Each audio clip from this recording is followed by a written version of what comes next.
Hello and welcome to Faith Comes From Hearing. Today we will read Matthew chapter 27, verses 32 to 66. So let's begin by signing ourselves. In the name of the Father, and of the Son, and of the Holy Spirit. Amen. Gracious Father, anoint us with your Holy Spirit. As we read your word, speak to our hearts and give us wisdom to understand. Your word is a lamp to our feet and a light to our path. May we rejoice in hearing and keeping it and build our lives upon it. Speak, Lord, for your servant is listening. Amen. Matthew chapter 27, verses 32 to 66. As they went out, they came upon a man from Cyrene named Simon. They compelled this man to carry his cross. And when they came to a place called Golgotha, which means place of a skull, they offered him wine to drink, mixed with gall, but when he tasted it, he would not drink it. And when they had crucified him, they divided his clothes among themselves by casting lots. Then they sat down there and kept watch over him. Over his head they put the charge against him, which read, "This is Jesus, the King of the Jews." Then two bandits were crucified with him, one on his right and one on his left. Those who passed by derided him, shaking their heads and saying, "You who would destroy the temple and build it in 3 days, save yourself. If you are the Son of God, come down from the cross." In the same way, the chief priests also, along with the scribes and elders, were mocking him, saying, "He saved others, he cannot save himself. He is the King of Israel. Let him come down from the cross now, and we will believe in him. He trusts in God, let God deliver him now, if he wants to, for he said, 'I am God's son.'" The bandits who were crucified with him also taunted him in the same way. From noon on, darkness came over the whole land until 3 in the afternoon. And about 3 o'clock, Jesus cried with a loud voice, "Eli, Eli, lama sabachthani?" That is, my God, why have you forsaken me?" When some of the bystanders heard it, they said, "This man is calling for Elijah."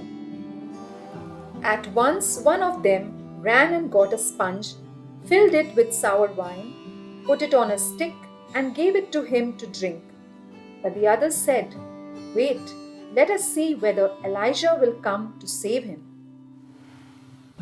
Then Jesus cried again with a loud voice and breathed his last.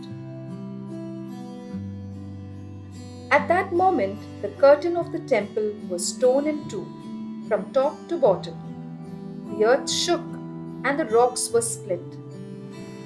The tombs also were opened, and many bodies of the saints who had fallen asleep were raised.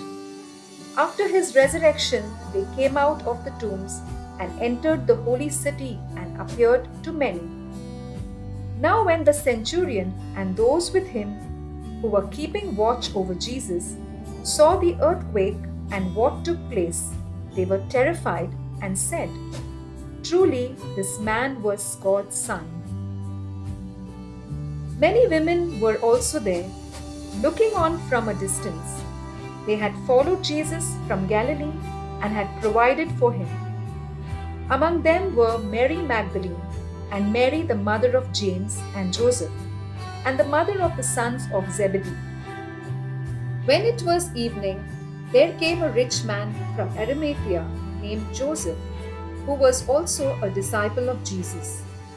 He went to Pilate and asked for the body of Jesus. Then Pilate ordered it to be given to him. So Joseph took the body and wrapped it in a clean linen cloth and laid it in his own new tomb, which he had hewn in the rock. He then rolled a great stone to the door of the tomb and went away. Mary Magdalene and the other Mary were there, sitting opposite the tomb. The next day, that is, after the day of preparation, the chief priests and the Pharisees gathered before Pilate and said, "Sir, we remember what that impostor said while he was still alive. After 3 days, I will rise again. Therefore, command that the tomb be made secure until the third day. Otherwise, his disciples may go and steal him away and tell the people he has been raised from the dead. And the last deception would be worse than the first." Pilate said to them, "You have a guard of soldiers. Go, make it as secure as you can." So they went with the guard and made the tomb secure by sealing the stone. This is the gospel of the Lord. Praise to you, Lord Jesus Christ. Dear Lord Jesus, we are humbled by your sacrifice and love. Help us to see your presence in our daily struggles and in those around us. Teach us to forgive, to be compassionate, and to trust in your plan. May our hearts rise with hope, knowing that your love never fails. We pray in your most precious name, in the name of the Father, and of the Son, and of the Holy Spirit. Amen. Thank you all for joining me today.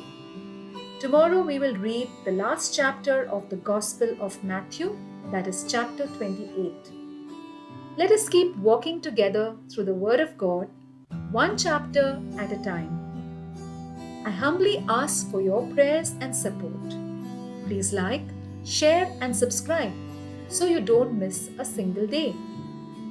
I am your friend in Christ, and I'll see you tomorrow in the next reading.